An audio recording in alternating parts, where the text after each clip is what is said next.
이 시간 하나님의 섭리라는 제목으로 하나님의 말씀을 전하도록 하겠습니다.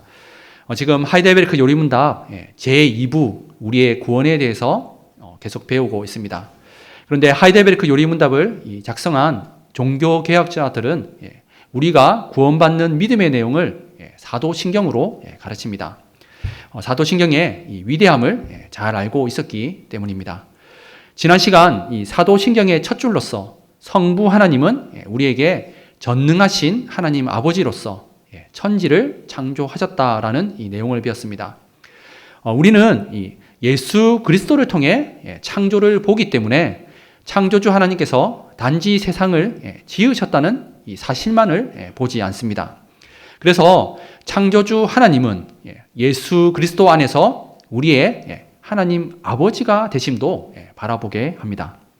그렇기 때문에 어떻습니까? 우리는 눈물 골짜기와 같은 인생길을 걸어갈지라도 모든 것을 합력하여 선을 이루시는, 즉 통치하시고 다스리시는 이 하나님 아버지를 믿고 우리는 낙심하거나 절망하지가 않는 것입니다. 이처럼 지난 시간 이 사도신경을 통해 하나님의 창조를 배울 때 이 하이델베르크 요리문답은 예수 그리스도 안에 있는 구원을 연결고리로 해서 무엇도 함께요? 하나님의 섭리도 함께 가르쳤습니다. 중에서 다시 한번 강조를 드립니다.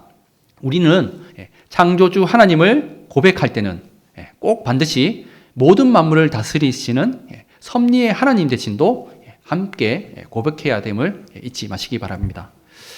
오늘 배우게 될 이 하이델베르크 요리문답 제27문과 28문은 하나님의 섭리에 대해서 한 주일 더 할애를 합니다. 이것은 성부 하나님의 창조를 이해할 때 앞서 말씀을 드린 것처럼 반드시 하나님의 섭리하심도 우리가 함께 고백해야 함을 보여주는 것입니다. 그러면 오늘 배울 이 하이델베르크 요리문답을 한번 읽어보면 좋겠습니다. 계속해서 제가 27문을 읽으면 우리 성도님들은 27문답을 읽으시면 됩니다. 그러면 함께 한번 27문답, 28문답을 읽어보도록 하겠습니다. 하이델베르크 요리문답 제27문입니다. 하나님의 섭리란 무엇입니까?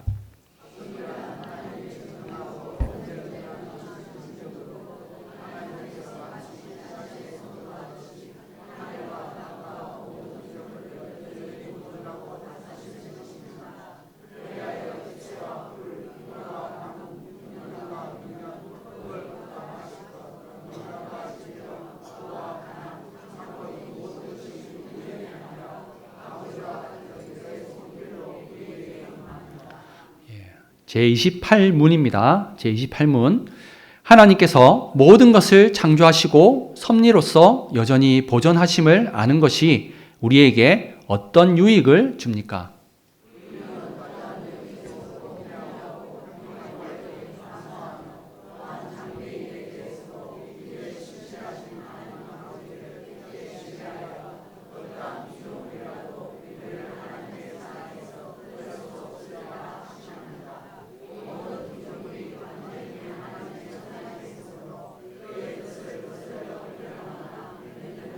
하나도 없습니다.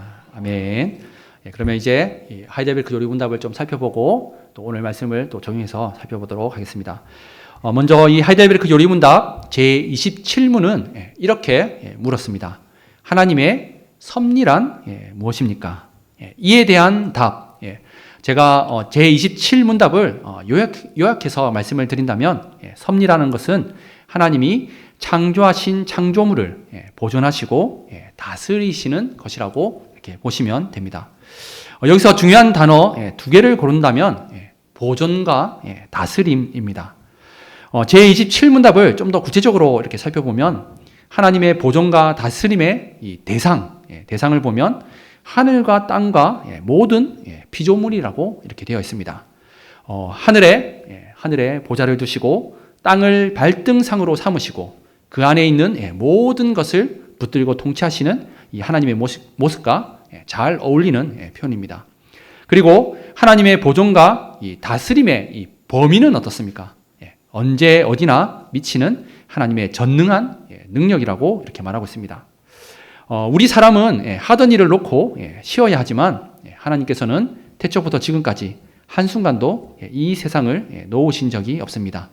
하나님께서는 세상의 처음부터 지금까지 만물을 붙들고 계십니다. 하나님께서 붙들고 계시기 때문에 만물이 지금까지 유지가 되는 것입니다. 해와 달의 운행이 조금이라도 궤도에서 어긋나면 지구에 큰 재난이 있겠지만 하나님께서 붙들고 계시기 때문에 만물이 그대로 유지되고 있고 우리가 달력이라든가 이런 것들을 시간을 계산할 수가 있는 것입니다. 한 가지 예를 더 든다면 지금 우리가 숨 쉬고 있는 산소도 역시 마찬가지입니다. 과학자들이 연구하니까 한 20%가 계속 적정적으로 유지가 돼야지 우리가 살아 숨 쉴 수가 있습니다. 근데 만약 산소가 20%보다 더 많아지면 옆에서 갑자기 불을 켜는 순간 온 곳곳에서 폭발이 일어난다고 이렇게 얘기합니다. 만약에 산소가 20%보다 더 적다면 우리는 이 땅에서 살아 숨쉬기가 힘들다고 합니다. 하지만 하나님은 이 모든 세상을 섭리하시고 다스리시는데 나무와 식물을 통해서 딱 산소가 적정 유지되도록 20%가 되도록 이렇게 보존하고 유지하고 계시는 것입니다. 이어서 27문답을 계속해서 살펴보면 비와 가뭄 그리고 풍년과 흉년 건강과 질병 부와 가난 이 모든 것이 우연이 아니라 아버지와 같은 그의 손길로 우리에게 임한다고 이렇게 고백하고 있습니다. 여기서 보면 좋은 것도 우리 삶에 나쁜 것도 다 하나님께서 그의 손길로 우리에게 주신다고 이렇게 말하고 있습니다. 여기서 말하는 하나님의 보존과 다스림은 먹고 마시는 것과 같은 일상생활까지도 적용되는 것을 또한 우리는 볼 수가 있습니다. 하나님께서 보존하시고 다스린다고 할 때 중요한 것은 하나님께서 모든 것을 친히 다스리신다는 사실입니다. 작게 보이고 사람이 할 수 있다고 생각하는 것 사실도 그 사실도 하나님께서 은혜로 주시는 것입니다. 이어서 계속해서 이 하이델베르크 요리문답 제28문입니다. 제28문은 이 창조와 섭리를 아는 것이 우리 삶에 어떻게 유익을 주는지를 묻습니다. 이에 대한 이 제28문답에서는 우선적으로 살펴볼 답은 우리를 하나님의 사랑에서 끊을 수 없다는 결론입니다. 이것은 로마서 8장 38절에서 39절 말씀을 인용한 것인데 우리 함께 한 목소리로 한번 읽어보도록 하겠습니다. 로마서 8장 38절에서 39절 말씀 함께 읽도록 하겠습니다. 내가 확신하노니 사망이나 생명이나 천사들이나 권세자들이나 현재일이나 장래일이나 능력이나 높음이나 깊음이나 다른 어떤 피조물이라도 우리를 우리 주 그리스도 예수 안에 있는 하나님의 사랑에서 끊을 수 없으리라. 아멘. 그러니까 우리가 이 땅을 살아가는데 좋은 일도 있고 나쁜 일도 있고 모든 일들이 다 있지만 결론은 어떻다고요? 하나님께서 우리의 사랑을 끊지 않고 하나님의 사랑으로 더욱더 나가게 하는 이 삶이라는 것을 얘기하고 있습니다. 이 구절에서 이야기하는 하나님의 사랑은 우리 주 예수 그리스도 안에 있는 하나님의 사랑입니다. 이 말은 창조와 섭리를 통해서 유익을 받을 수 있는 사람은 모든 사람이 아니라 예수님으로 말미암아 하나님을 아버지라고 부르는 이 성도임을 알려주고 있습니다.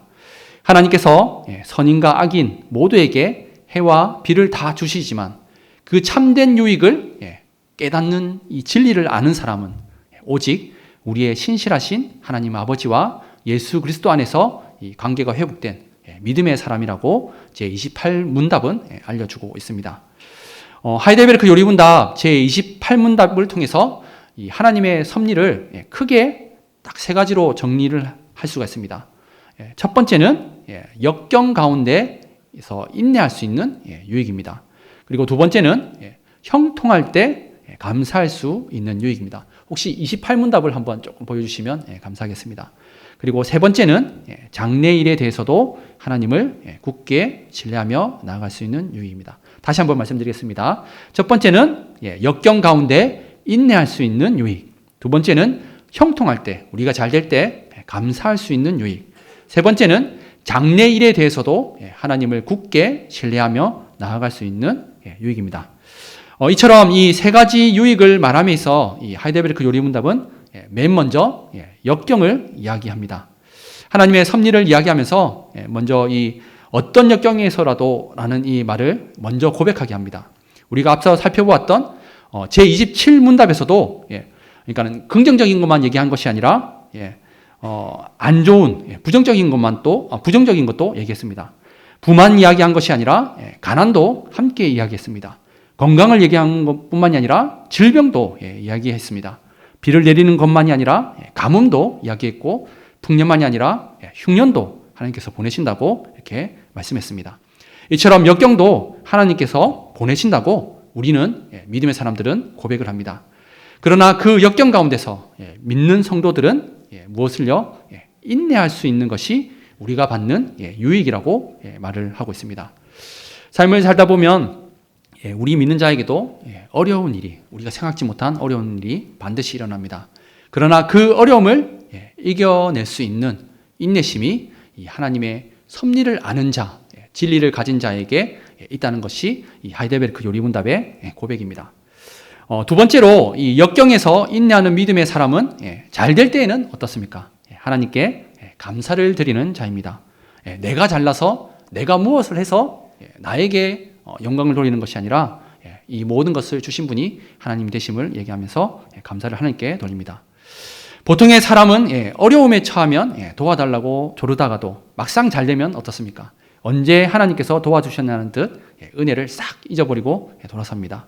그러나 믿음의 사람은 안 될 때에는 인내하며 잘 될 때에는 하나님께 감사를 드리는 자입니다. 마지막 세 번째로 이 장래일에 대해서도 확신을 갖습니다. 보통의 사람들은 장래일에 대해서 근심 걱정을 합니다.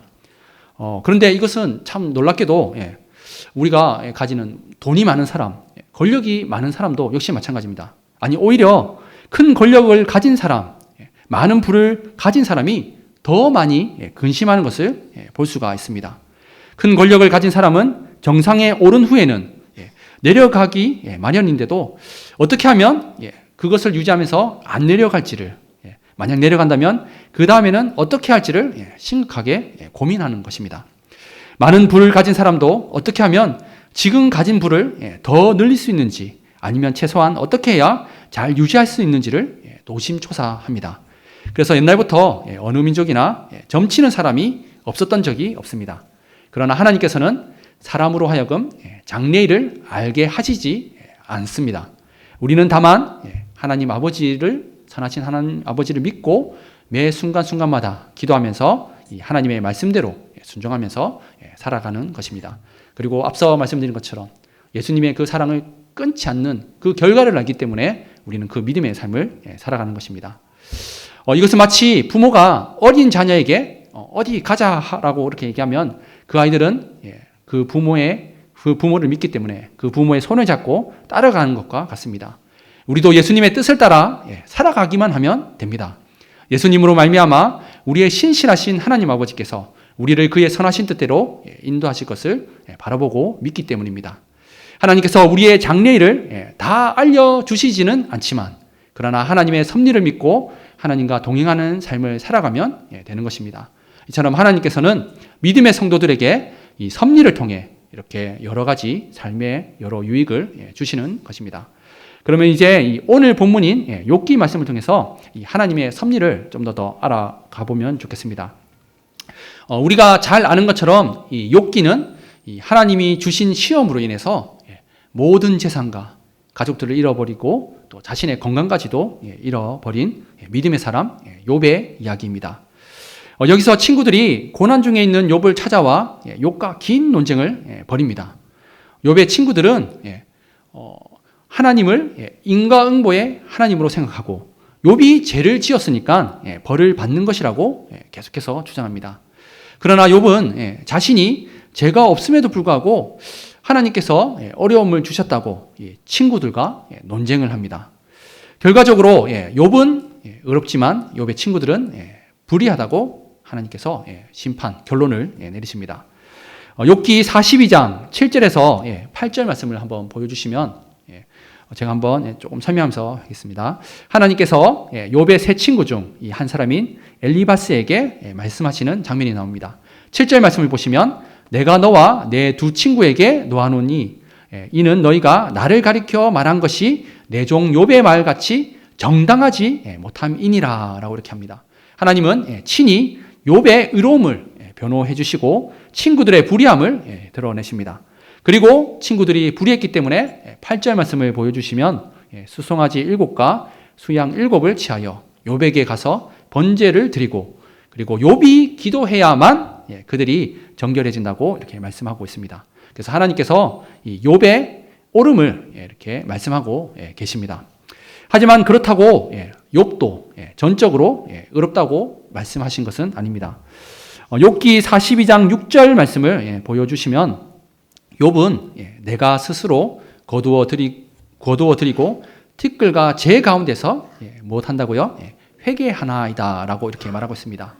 하나님께서 욥을 친구보다는 옹호하셨음에도 불구하고 이 마지막에 하신 말씀 안에는 욥의 큰 잘못에 대한 지적이 있고 욥은 이 말씀을 듣고 하나님께 자신의 잘못을 인정하고 회개를 합니다. 이렇게 욥기의 전체적인 구조는 있습니다. 그러면 이 욥은 어떤 잘못을 저질렀을까요? 하나님은 무엇을 지적하셨던 것일까요? 욥의 이 잘못이 바로 오늘 우리가 이 하이델베르크 요리문답을 통해 배우고 있는 섭리와 관련되어 있습니다. 욥의 잘못을 한마디로 말하자면 욥은 섭리하시는 하나님을 전적으로 신뢰하지 못한 것입니다. 비록 욥은 정당했습니다. 그래서 하나님은 욥의 친구들에게 욥의 의로움을 말씀해 주셨지만 그럼에도 불구하고 38장부터 말씀하시는 하나님은 이 욥에게 위로가 아니라 책망의 말씀을 주십니다. 오늘 본문 욥기 38장 1절에서 3절 말씀을 한번 보여주십시오. 1절에서 하나님은 폭풍우 가운데 욥에게 말씀합니다. 2절 말씀을 보여주시면 무지한 말로 생각을 어둡게 하는 자가 누구냐. 그리고 3절 말씀을 보시면 너는 대장부처럼 허리를 묶고 내가 내게 묻는 것을 대답할지니라. 욥은 그의 친구들처럼 하나님을 제한하는 죄를 범하지는 않았지만 그럼에도 중대한 이 가호를 범했습니다. 그리고 오늘 본문이 포함된 이 하나님의 질문을 다 들은 욥은 자신이 잘못했음을 인정합니다. 앞에서 말씀을 드린 것처럼 욥은 하나님의 말씀을 들은 후 회개했다고 이렇게 말하고 있습니다. 그러면 이 욥기 38장 이후에 나타나는 이 하나님의 말씀은 크게 두 가지로 이렇게 정리할 수가 있습니다. 첫 번째는 창조에 대한 말씀이고 두 번째는 이 섭리에 대한 말씀입니다. 그러면 좀 더 구체적으로 한번 살펴보면 38장 4절 말씀에 하나님은 욥에게 이렇게 묻습니다. 내가 땅에 기초를 놓을 때에 내가 어디 있었느냐? 이 세상을 처음 창조하실 때에 대한 이 하나님의 질문입니다. 그러니까 창조에 대해 욥에게 질문을 하시는 것입니다. 하나님은 욥에게 창조에 대해 내가 아느냐? 창조에 대해 내가 관여했느냐? 창조를 내가 말할 수 있느냐라고 지금 하나님은 욥에게 물으시는 것입니다.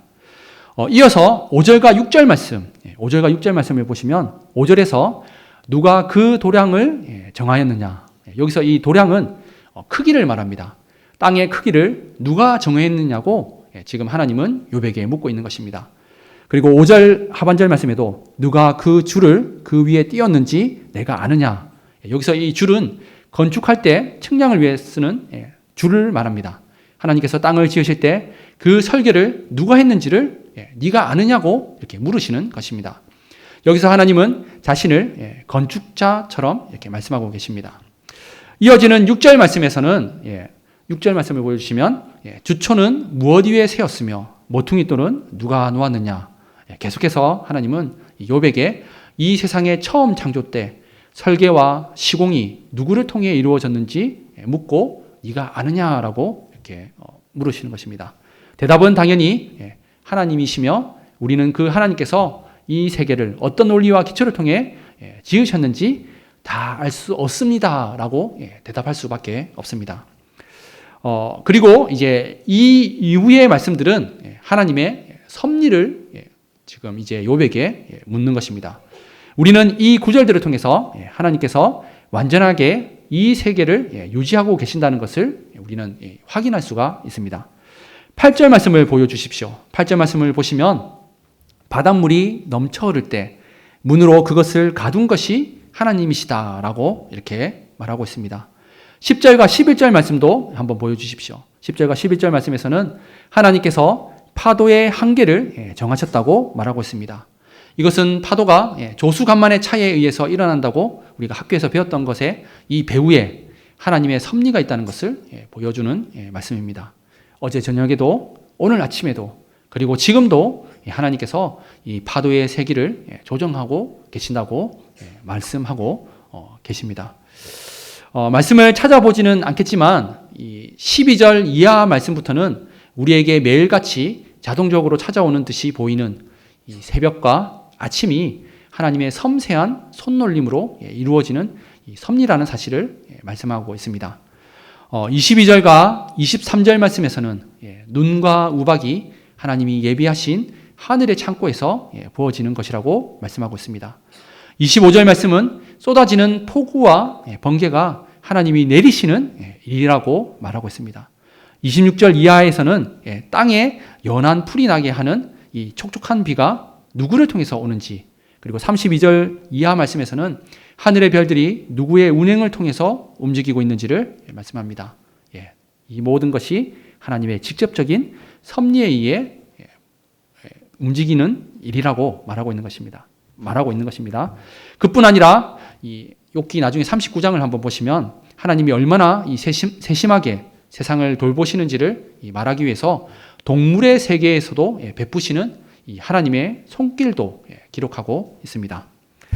욥은 이 친구들처럼 하나님께서 인과응보적으로 움직이시는 분이 아니라고 하면서 인간의 제한된 틀 안에 하나님을 가두는 실수를 하지는 않았습니다. 그래서 자신에게 큰 불행이 닥쳤을 때도 욥기 1장 21절 말씀을 보여주시면 내가 모태에서 알몸으로 나왔은즉 또한 알몸이 그리로 돌아갈지라 주시니도 여호와시오 거두시니도 여호와시오니 여호와의 이름이 찬송을 받으실지리다 라고 이렇게 아름다운 고백을 했습니다. 그러나 이후에 욥은 친구들과 계속 논쟁을 하면서 하나님을 찬양하는 데 머물러 있지 못합니다. 욥은 이유를 알 수 없는 그 하나님이 주신 그 어려움, 역경에 대해서 괴로워합니다. 욥의 이 괴로움은 매우 심각해서 나중에 보면 자기가 태어난 날을 저주하기도 합니다. 욥기 3장 3절 말씀을 보여주십시오. 욥기 3장 3절 말씀을 보시면 욥은 내가 난 날이 멸망하였더라면 사내 아이를 베었다 하던 그 밤도 그리하였더라면 이라고 이렇게 자신이 태어난 날을 저주합니다. 3장 11절 말씀도 한번 보여주십시오. 3장 11절 말씀을 보시면 어찌하여 내가 태에서 죽어 나오지 아니하였던가 어찌하여 내 어머니가 해산할 때에 내가 숨지지 아니하였던가라고 이렇게 말합니다. 그리고 죽기를 간구하기도 합니다. 이처럼 욥은 하나님이 자신에게 죄로 인한 벌을 부과한 것이 아님을 알았지만 그럼에도 하나님께 항변을 합니다. 욥은 이해되지 않는 하나님의 어려움, 역경을 주심에 때문에 괴로워했습니다. 그러나 하나님께서 욥기 38장부터 이하에 이르는 여러 가지 긴 질문들, 창조에 관한 질문들, 섭리에 관한 질문들을 하셨을 때 그때 비로소 욥은 자신이 어디서부터 잘못되었는지를 깨닫습니다. 욥기 42장 5절에서 6절 말씀, 이 말씀은 함께 한번 읽어보면 좋겠습니다. 욥기 42장 5절에서 6절 말씀 함께 읽겠습니다. 내가 주께 대하여 귀로 듣기만 하였사오나 이제는 눈으로 주를 배움나이다. 그러므로 내가 스스로 거두어 드리고 티끌과 제 가운데에서 회개하나이다. 아멘. 욥은 창조하시고 섭리하시는 이 하나님을 믿지 못했던 것입니다. 사실 사람이 어떻게 하나님을 다 헤아릴 수 있겠습니까? 하지만 이해할 수 없음에도 불구하고 하나님 아버지께서는 우리의 삶 가운데서 가장 선하신 길로서 믿음의 길로 인도해 주시고 모든 것을 합력하여서 우리의 구원을 이루어 가실 줄 믿고 하나님을 붙드는 것이 하나님이 우리 믿음의 성도들에게 바라는 삶입니다. 오늘 말씀의 결론입니다. 방금 욥기를 통해 하나님의 섭리를 신뢰하지 못하는 욥에게 책망하시는 이 하나님의 말씀을 살펴보았습니다. 우리는 다시금 이 앞서 배웠던 이 하이델베르크 요리문답 제28문답을 확인할 필요가 있겠습니다. 하이델베르크 요리문답 제28문답은 하나님의 창조와 섭리의 유익에 대한 이 말씀이었습니다. 어떻습니까? 세 가지. 역경에서는 인내하고, 형통할 때는 감사하는 것, 그리고 예수 그리스도 안에서 성부 하나님은 우리의 하나님 아버지가 되시기에 장래일에 대해서도 굳게 신뢰하는 삶, 그리고 무엇보다도 어떠한 피조물이라도 우리를 하나님의 사랑에서 끊을 수 없다는 이 말씀을 들었습니다. 제가 초등부 설교 때 우리 아이들에게 예시로 들었던 믿음의 사람에 대한 삶인데 두 명을 크게 얘기했었습니다. 첫 번째는 태어나면서부터 팔 다리가 없는 사람입니다. 닉 부이치치라고 들어보셨습니까? 태어날 때부터 팔 다리가 없이 태어난 사람이 있습니다. 그리고 또 제가 우리 초등부 아이들에게 또 한 명 더 전했던 분은 이지선 자매입니다. 이 자매는 이화여대를 다닐 때 20대 초에 교통사고가 나면서 온몸에 전신에 화상을 입었습니다. 하나님을 믿는 가정, 또 하나님을 믿는데 이처럼 어려움이 있습니다. 그리고 욥도 어떻습니까? 욥도 신실하게 하나님을 잘 믿었는데 갑자기 하나님께서 이 사탄에게 그 어떤 어려움을 허용하면서 그 자신의 삶 가운데서 여러 어려움을 겪으면서 나갔습니다. 제가 닉 부이치치 그리고 이지선 자매 욥의 삶을 공동적으로 본다면 우리의 삶에서 가장 중요하고 복된 것이 무엇인가? 그것은 다른 것이 아니라 하나님을 더욱더 만나는 삶, 더욱더 하나님과 친밀한 관계에 나가는 삶이라는 것을 말씀드리고 싶습니다. 욥이 그 고난을 받은 것이 무엇 때문입니까? 하나님을 더 알게 되고 하나님을 더 신앙으로 고백하는 삶으로 나아가기 위해서 하나님은 이런 어려움을 허용해 주셨던 것입니다. 그래서 우리 삶 속에서 가장 복된 삶은 장성한 믿음, 성숙한 믿음으로 자라는 것, 그렇게 또 하나님을 바라보면서 또 우리의 삶을 하나님 앞에 드리며 찬양하는 삶이 아닐까라고 말씀드리고 싶습니다. 하나님을 체험하는 것, 우리에게 잘 될 때, 못 될 때, 하지만 이 모든 것을 통해서 우리는 하나님의 사랑을 깨닫고 더욱더 성숙한 믿음으로 나아가는 것이 가장 큰 복임을 잊지 않으셨으면 좋겠습니다. 그래서 우리의 입술에서 계속 찬양이 흘러나오는 그 삶이 복된 삶이 아니겠습니까? 한 주간을 살아갈 때 욥을 떠올리시고 닉 부이치치, 이지선 자매를 한번 생각해 보셨으면 좋겠습니다. 그때 하나님의 섭리, 우리의 삶을 인도하시는, 우리를 사랑하시고 우리를 장성한 믿음까지 자라게 하시는 그 하나님을 바라보시면서 어떠한 상황 속에서도 여전히 하나님만을 신뢰하며 찬양하는 복된 모든 진교교회 성도님들이 되시기를 삼위 하나님의 이름으로 축복합니다. 기도하겠습니다.